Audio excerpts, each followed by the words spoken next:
if we could all just mute, turn off our cameras for the momentarily while we have the main bit of content. All right, guys. Any problems, just let me know. Brilliant.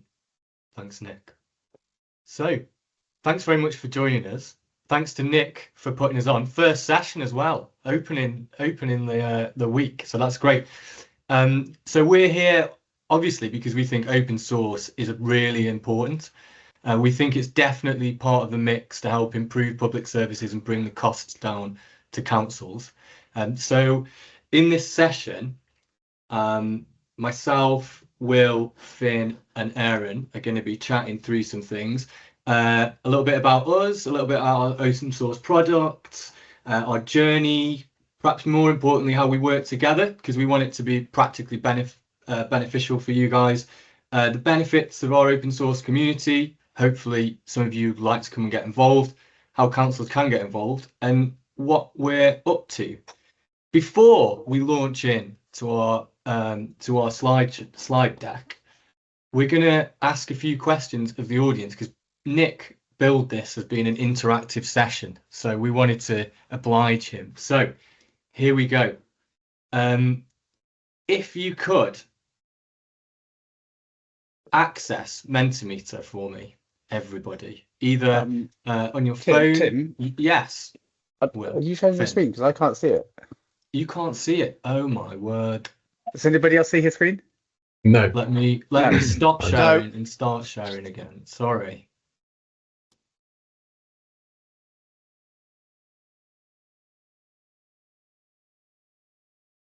Can you now see my screen? Yes. I can now see your screen. Yes. Excellent. Perfect. Thank you. Everyone missed my introductory slide and the slide with the agenda on it, didn't they? Anyway, never mind. The show must go on. Thank you, Aaron. In the chat, you will see that Aaron's just posted a link to Mentimeter as well, where people can sign in so that they can take part in this little segment of the session. So we're going to ask a series of questions, and I'm going to move to the next slide because hopefully people have used the QR code or gone to the website. And so, first question, which open source products do you currently use at your council or place of work? I'm aware that there may be people who are not from councils here. So whatever you're using at the moment, please let us know.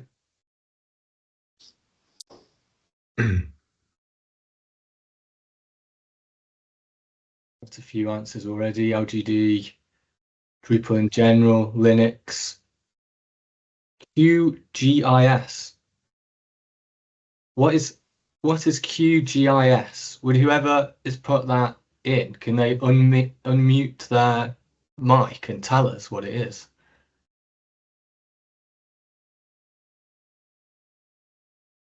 Is that a no? Okay. If you yeah, sorry, I also put QGIS. It's GIS is, what is it? Geographical Information Software.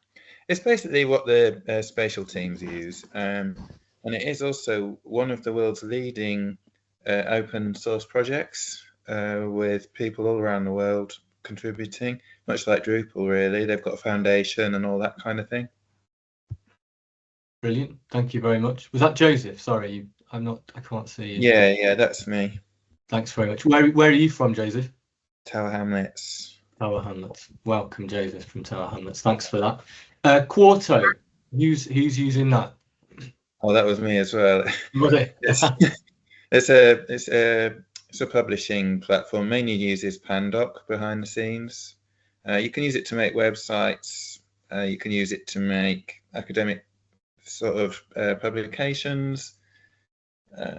It's really good. It's often used by data scientists to create visual outputs. It's great. Brilliant. Thank you. OpenStreetMap, was that you as well, Joseph? Are you using a whole suite of open source products? No, I do use it, but that wasn't me. OpenStreetMap, would anyone like to say a word about that? I put that in. That we've just got that to display maps on our website. Thank you. Who's that? Sorry, I can't tell you. It's Emily. I'm from Dorset Council. I am Leif from Dorset Council. Thanks for that. We'll ask about Hemingway and then we'll move on. Hemingway, who put in Hemingway? That was me. I don't know whether it's appropriate really. It tests reading speed, reading age, things like that, readability. So it's not a techie thing really, it's for content. It's okay, it's totally valid. Who's that, sorry? That was Kerry Slaven from Gateshead Council. Thank you, Kerry. Thanks for that. Let's move on to the next question. If I can work out how this works. Here we go. Which open source community, so products aside, if you're part of an open source community, can you tell us which has been most beneficial to you and why it's been beneficial? Aside from LocalGov Drupal, obviously. Maybe people aren't participating in communities. If you're not participating in a community, you can probably say, we don't participate in any community, and then we can see whether people are getting involved in projects or not.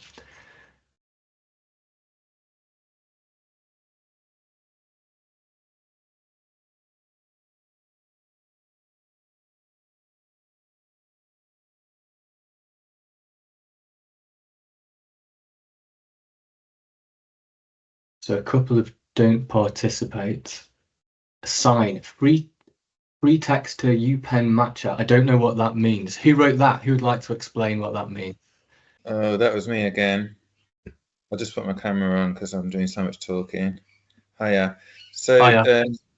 I made a spelling mistake. It's supposed to say free text to UPRN matcher.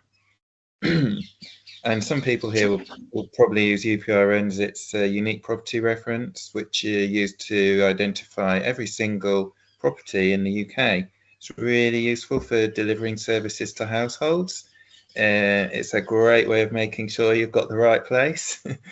However, councils being councils, or maybe just addresses being addresses, most of them tend to get recorded in a human readable form, which varies in quality and attributes. And assign is a project which takes the definitive list of addresses and it matches free form addresses to that list using a variety of algorithmic techniques. It's a really great project and I got involved in it. It's really nice. Great, sounds brilliant. Thank you very much. I'm going to move on to the next slide. What barriers have you found in adopting open source products at your council? Interested to hear about, why things might not have been used. And I'm aware that these are kind of slightly open-ended questions that take a little while for people to type in. We could do some mood music while people type, but I don't have access to that. I'll admit people to the room instead. Anyone would like to answer that question? Perhaps there haven't been any barriers. Perhaps everyone is really into open source and have not found any problems. Here we go. Risk of orphan projects and repos. Yeah. Who wrote that? Is that Joseph again? No, that was me, Kevin, West Northants Council. We've had problems with we've got a monolithic Drupal setup, not LocalGov Drupal. We've had problems with open source projects that we adopted a few years ago that have since the community's died on them. And we are left with orphan projects. Yeah. Does that happen often, or? I think it's more a case of making sure you pick one with a big community behind it. We made the unfortunate mistake of picking some that didn't have a large community to start with. You get one or two contributors drop off and then it dies. Do you mean contributed modules of Drupal? Yep. Yeah. Okay. So and then they're not having the maintainers. They sort of drop off. Yeah. Exactly. Yeah. Oh, so that's specific modules around Drupal rather than a whole system. Oh, yep. Right. Okay. IT refusal. Who wrote that? That was me again, Kerry. Hi, Kerry. Gateshead Council. Yeah, just like I say, I'm a content designer, so I don't get involved in the technicalities a lot. But that is something that I hear, that it's just hard to get IT to agree to allow it. Okay, thanks, Kerry. I'm getting told I need to speed up, so I'm going to go to the next. I'm going to go to the next question. Thank you for that, and then we'll head back. What do you think about how we might overcome some of these barriers, or how you have overcome them? If you've had problems, how have you overcome them, or how do you think we might overcome them? And then we'll move on.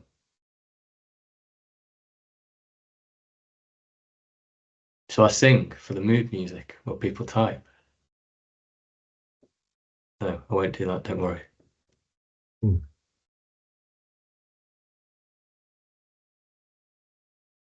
Too money, sovereignty, too sovereignty, unless it's the same person. Who'd like to talk about sovereignty? And then we'll move on. Who'd like to talk about that? That would be me, but I've said a lot and I wrote it twice. Come on, Joseph. We've enjoyed hearing from you. Just quickly, we are moving into what some people are calling a post-American internet. That's it, really. Yeah. There's a lot of talk about that in the tech co-ops that I'm part of at the moment, and maybe that's something we can come back to at the next LocalGov Drupal camp, for example. We could do a session around sovereignty if people are interested. There we go. And it's not just about not being American, though. It's also just about having some self-determination, really. I think that's probably the more optimistic way of talking about it. Yeah, and around data sovereignty as well as the actual, if you're using AI a lot, for example, you don't necessarily want to be giving it to everybody. Right. Thank you very much, guys, for that. It's an interesting start to the session. I'm now going to switch screens and hope that you can see this. Can you see the presentation? Yes, looking good. Excellent. And I'm going to hand over to Finn. Thank you, Tim. So yeah, let's switch tacks towards LocalGov Drupal, which is where we're from. I'm Finn, tech lead, LocalGov Drupal. A little bit about us, for people who don't know, we're an open source community, bringing together digital professionals from councils and suppliers, over 60 councils at present and growing, and at least 23 suppliers and more growing. And we build and maintain digital products for councils to publish their public-facing websites. Some of the councils are there. There are more. I don't think there's actually 60 there, and some of our trusted suppliers are there too. Not just Drupal. We build on top of Drupal, as the name suggests, but also other suppliers who professionals within the space, including research and content design and other related disciplines. So moving on, the LocalGov Drupal product is built on top of Drupal core. Drupal itself, probably most people know, but just in case you don't, it's an open source content management system, probably the world's leading open source content management system. Thousands of optional modules, very modular, very extensible, built very solidly, very secure, very performant, and flexible, and also has thousands of developers, a big community. We take this and build on top of it with structured content types around council needs, like service pages, service landing pages, guides, step-by-step directories, all the things you see there. To allow a council to spin up a website relatively quickly without reinventing the wheels that we know work so well. It's got a bunch of additional optional things, including forms and publications and whatever else it said on that slide. Elections, specific use cases of additional functionality which can be shared and used between the councils. Stepping on, here's some examples of sites out there in the wild. Westminster Council, Cumbria, or Cumberland is it, as it is now, and Croydon, to name but a few. Just examples, the quite different approaches to the look and feel, so people can customize their look and feel very flexibly, I guess. And if you look onto the next slide, what have we got there? Sorry, for some reason my phone's ringing, which is in my headphones as well. Let me just turn that off. So that was LocalGov Drupal CMS, as we call it, which is kind of for your main public facing website, we've also got a product called LocalGov Drupal microsites. Now, this is a separate install, a separate concern, for one place to have all of your other little sites that you may need in the council. And from a council, we know that that's often the case. There's many sites, sometimes on WordPress or Wix or a plethora of different technologies. And for many reasons, having them all in one place makes a lot of sense. So LocalGov Drupal microsites builds on top of everything we've built on LocalGov Drupal in terms of content types and flexible structures and flexible theming, but allows a tech team and a content team to manage many separate sites under one tech stack and installation. Each site can have a different domain. Each site can look and feel different, fully customizable in the browser. So in terms of look and feel, you don't need any coding experience to be able to make a site look quite different and be custom branded. And importantly, dedicated kind of content management for each site with different content managers. The microsites platform is being installed by many more councils, and each of those councils are spinning up 10, hopefully not hundreds, but potentially hundreds of microsites. But importantly, all in one place. Better security, better maintenance, better sort of ownership of your data. Again, sovereignty comes in there, I guess. There are two main products: LocalGov Drupal and LocalGov Drupal microsites. And what's the next slide? I think it's over to Will to talk a bit about our journey.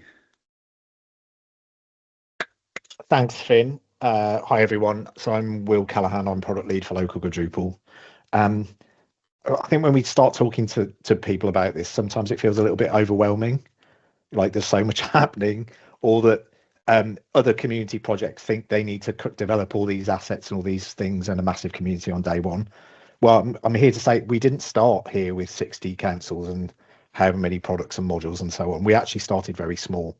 Next slide, please. So back in sort of 2018, 19, I was working at because I'm self-employed, I'm a contractor mostly. I was working at Croydon Council and Brighton Council. And by that point in my career, I think I built sort of 5 CMSs from scratch using different technologies. And you get to a point where you think, well, why are we still doing this? It's actually quite a waste. And you look around at the councils around the country, there's not a lot of conversation about what a council CMS should be. There's not a lot of sort of shared dialogue or understanding of common needs or anything like that. So we got to a point in Brighton where we said we've built a load of stuff here. It happened to be in Drupal. We're just going to release it. We're going to open source it and see if other people use it. And then my contract at Brighton came to an end and I got a job at Croydon. And the first thing they said to me was, can we have a Drupal site, please? To which I pointed them to the Brighton work. We'd already done a lot of the thinking. So between those two councils, we were able to start, with a shared roadmap, meetings from time to time about what we were going to do, and a bit of a handshake about where we were going to go. So it was just a really nice start to collaboration. There was no real pressure to get started. And at the same time, you probably all heard about the Local Digital Declaration, which is a MHCLG government declaration. It sort of describes how councils ought to work together, and lots of councils signed this. And there was also a fund called the Local Digital Fund that backed it. So we applied as Croydon to the fund. And next slide. We were successful. So we received 75,000 from central government to look at, collaboration opportunities with Drupal. Do you want to share Drupal code? Yes, everybody said. So that was great. So it meant we were able to go back and get money for an alpha, what's in that product, a beta, like what are the services that run, for microsites, which Finn mentioned about a few minutes ago. What's the solution for councils dealing with lots of little sort of tiny satellite sites that they have to deal with. And then by 2022, we got to a point where we decided to become a sustainable entity, our own thing, rather than part of Croydon Council, or at the time part of Cumbria Council, that was. So we worked out how to become sustainable. We decided as a community, so us and all the councils involved, that we were going to become a cooperative called the Open Digital Co-op. And, fast forward to today, we've been running for 3 years. We're financially sustainable. I think we're doing pretty good work. So next slide, please. But the point is, we didn't start at 60, we started at 2. So if anyone's sort of daunted by starting open source projects, please don't. We never thought this was going to be 60. We thought it was going to be 10 or 20 maybe. So you can start small and see where you go. So right at the very beginning, we were just a handshake between Brighton and Croydon. As more councils joined, we felt like we had to write some of this down. You know, what are the documents that run the project? So what's the code of conduct and what are everybody's expectations? So we had those documents. And then by the time we became financially sustainable, we said we're going to be a co-op. We're in what's known in the trade as a multi-stakeholder co-op, which means there's different types of classes of member, like councils and suppliers and so on, with varying amounts of engagement. Like you can turn up for everything or you can not turn up at all. And that variety exists across our community. And it's very vibrant and we enjoy it. The Open Digital Co-op, very briefly, you can go look at our website, but we have sort of vision and mission. We're not just about Drupal, we're actually about better public sector software, better deal for citizens.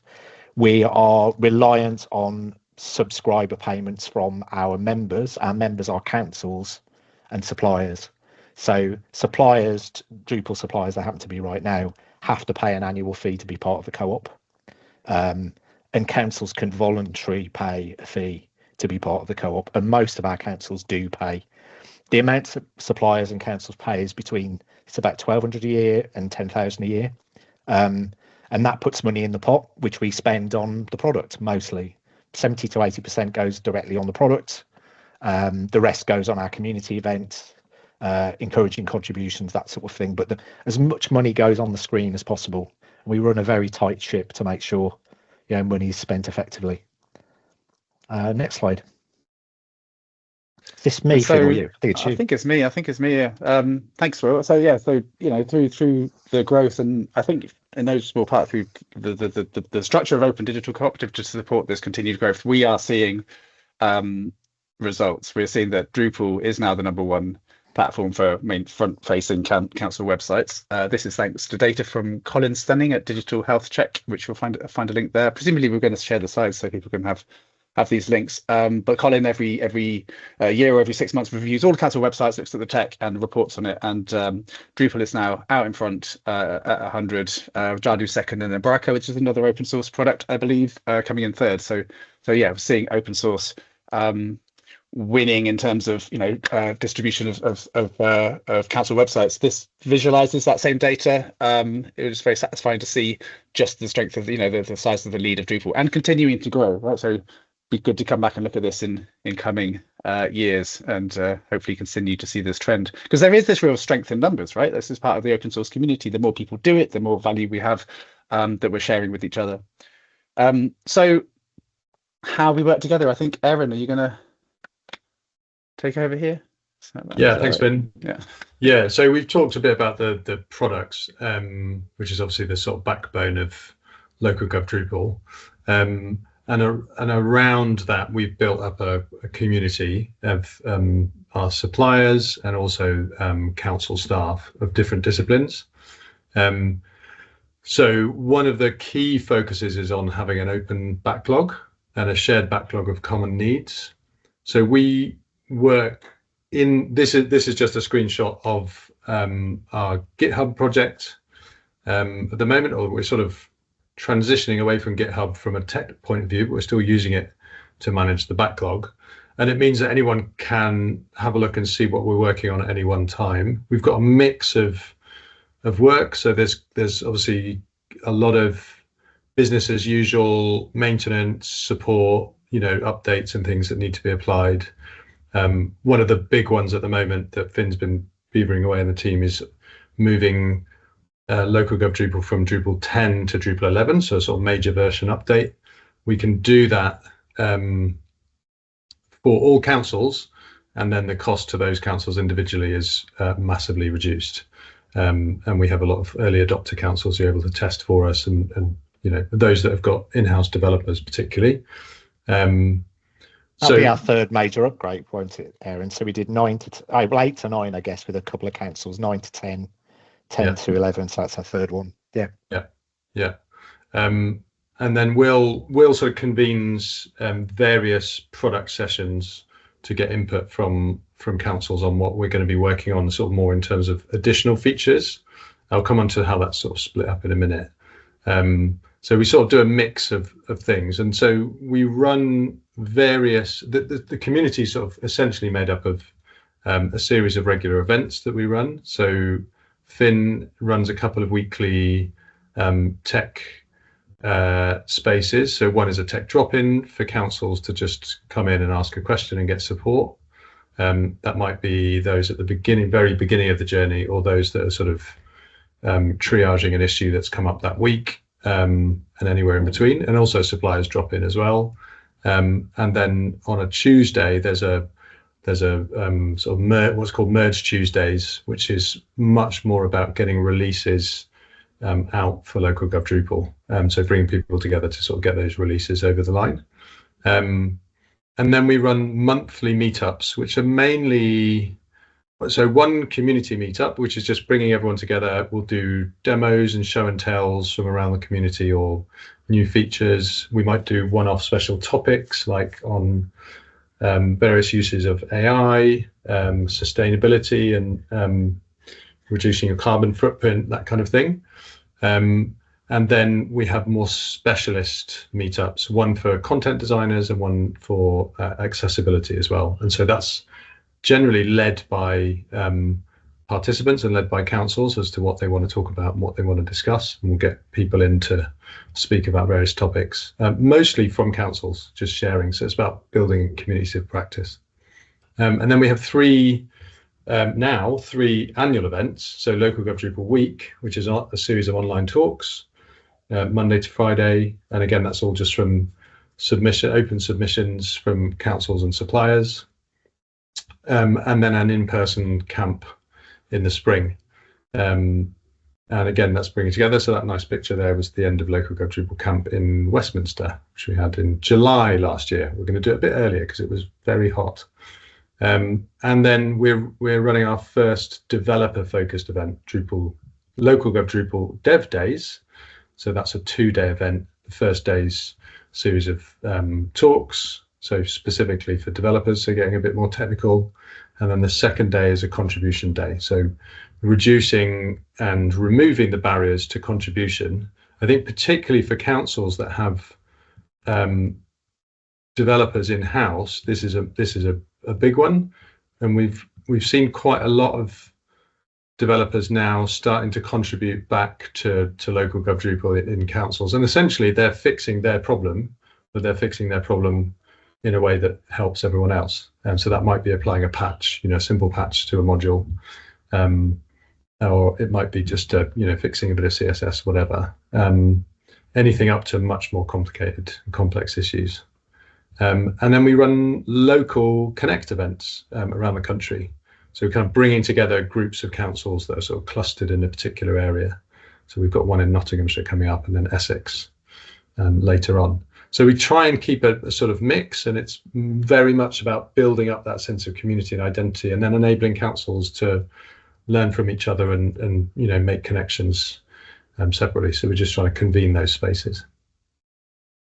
And I guess before I talk about the community fund, the other thing to say is we have an online Slack workspace in a community, and that's often the sort of entry point for councils. So they can get an invite for free, join in, and then people just start asking questions. They're going, it might be about hosting, that's a very common question, or how to go through procurement, etc. And there's a lot of council people and suppliers who sort of jump in and answer those questions, and all the way up to quite technical things, but also very non-technical, often about content design and challenges around that, or service design. So it's a whole range. Another thing there and lots of detail, which we love, but we need to just be a tiny bit quicker. Sorry. Okay. So we have a community fund as well, which was I think a brainchild of Will's, if I remember, but essentially looking at ways to fund specific pieces of work that we couldn't do as a core team.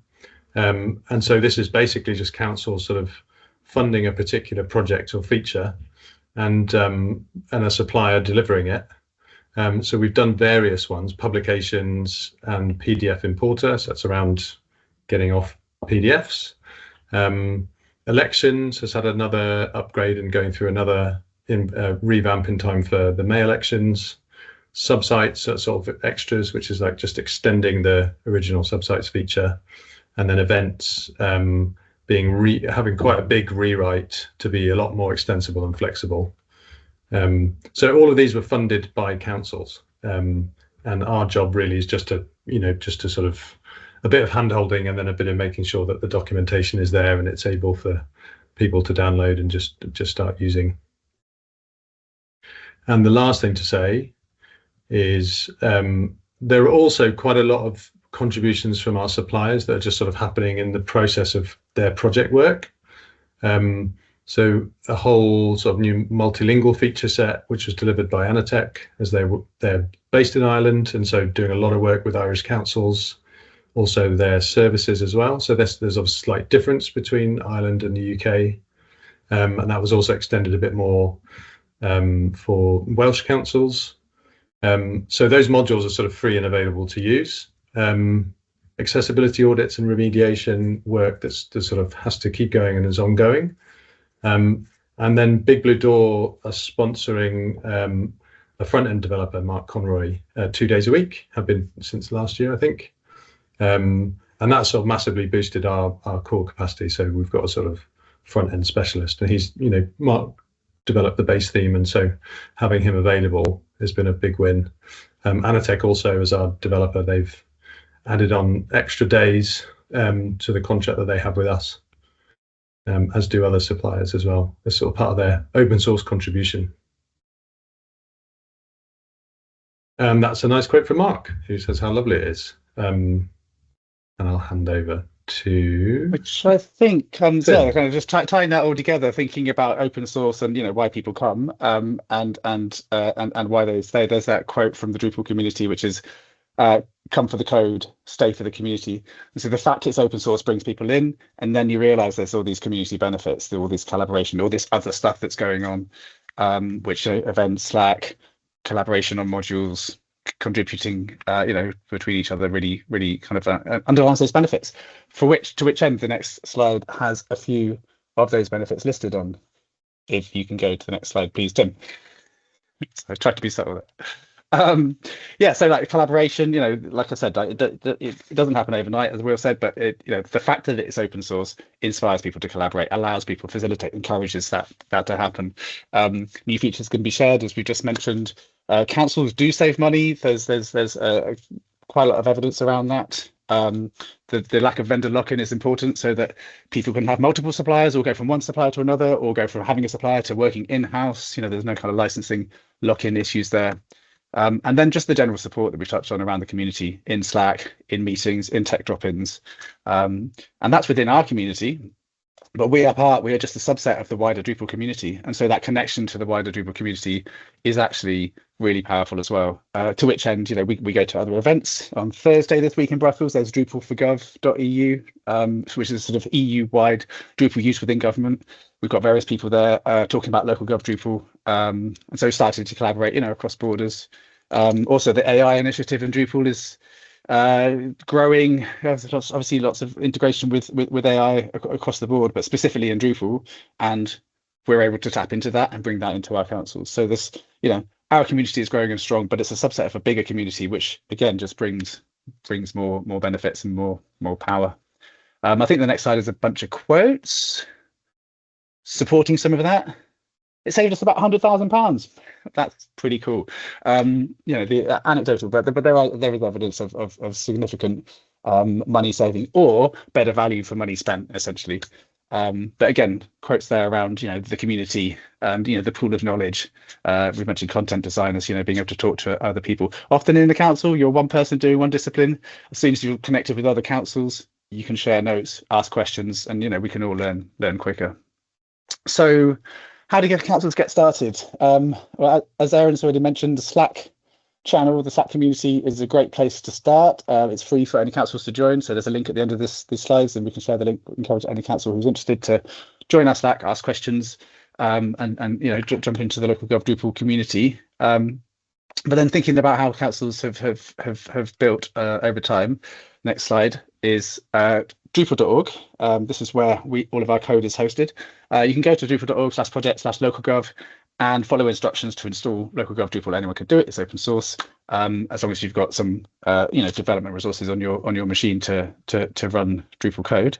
But there's instructions there too. So that's where a lot of people start. There's also things, there's DrupalForge.com, which is, we'll put a link to later as well, which is a place where you can just spin it up in the browser and test it. But a lot of councils then will decide to use LocalGov Drupal and will go out to a supplier, do a procurement. So yeah, go to the next slide. Yeah, thanks. Sometimes this is through the digital outcomes frameworks or indeed G-Cloud or whatever. A lot of our certified suppliers are also listed on those frameworks. But what we've seen recently is actually councils going out to procurement and not just specifying open source, not just specifying Drupal, not even just specifying LocalGov Drupal, but saying they want one of the suppliers who is listed as a certified supplier to LocalGov Drupal. So really focusing the procurement on, we want suppliers who are part of this community, which is good for everybody involved. It's good for the community, it's good for Drupal, it's good for LocalGov Drupal, and it's good for the procurement process because you're whittling it down to people who are already invested in making this a sustainable and successful product. So that's kind of getting an external supplier. Often we see people with internal dev teams or people who want, councils who want to build an internal dev team.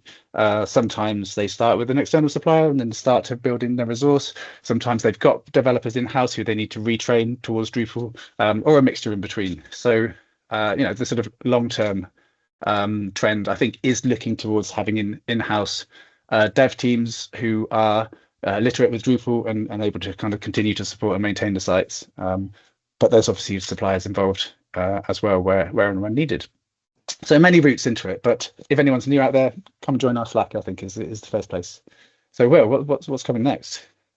We've got a really busy, thanks Fee, we've got a really busy year ahead. And this is how we're spending the subscriber funds that we receive from our councils and suppliers. So Drupal 11's already been mentioned a couple of times. We're going to do that upgrade. Everybody will get it for free. We've got a mission. We have this idea of missions. We kind of focus on a sort of chunky work for sort of 3 to 6 months. So we've got a mission called Refresh, which is looking at some of the oldest parts of our product. There's a few things that are like 2019, 2020. They all work. They're all Drupal 10, but we want to make sure they still do the job that councils use them for. So we're kind of reviewing, refreshing some of that work. Elections has already been mentioned. There's been 4 versions already. We've got version 5, which has got multi-seat wards in it and some of the fun stuff. At some point, we're going to have to take on mayoral alternative vote elections, which is going to be a load of fun, but we will do that when the time comes. In microsites, we're looking at how you can sort of swap themes, like you've got a design theme for a particular microsite. How do you go and swap that with a neighbouring council if you like theirs and they like yours? So we're going to be looking at that. A lot more emphasis this year on search. The search out of the box for LocalGov Drupal is pretty good, and also a lot of councils use Solar, which is a sort of technology that's common to sort of Drupal searches. We're going to see if there's something more standard that we can do for everybody. We're also thinking about how AI can help citizen searches. So we're going to do a bit of digging on that later in the year. Also on the AI front, there's a lot of talk about AI, but we think there's a couple of places actually could really benefit content designers, our users. A lot of councils have style guides, or design principles. We're thinking actually a good use of AI would be to check a piece of content against those design principles and make recommendations. And we've got sort of prototypes of this stuff around. We want to dig into it a bit more and see if it's useful. And then on LGR, the dreaded LGR that everybody talks about, councils are going through reorganization, and as a CMS provider, we want to help. We want to be there for the councils that use our products. So we're thinking about how do you migrate easily from one platform to another? How do you reskin platforms? How do you signpost users from one website to another? Because you're not necessarily going to be able to migrate it all between now and vesting day. There's loads of issues there that we're sort of wrapping our heads around. So if you're an LGR council, you're thinking about coming to LocalGov Drupal, please do drop us a line and we'll have a chat. Last slide, I think. Yeah, I think that's it from us. So thank you for listening. We've had some great questions in the chat, but we'll get to those in a second.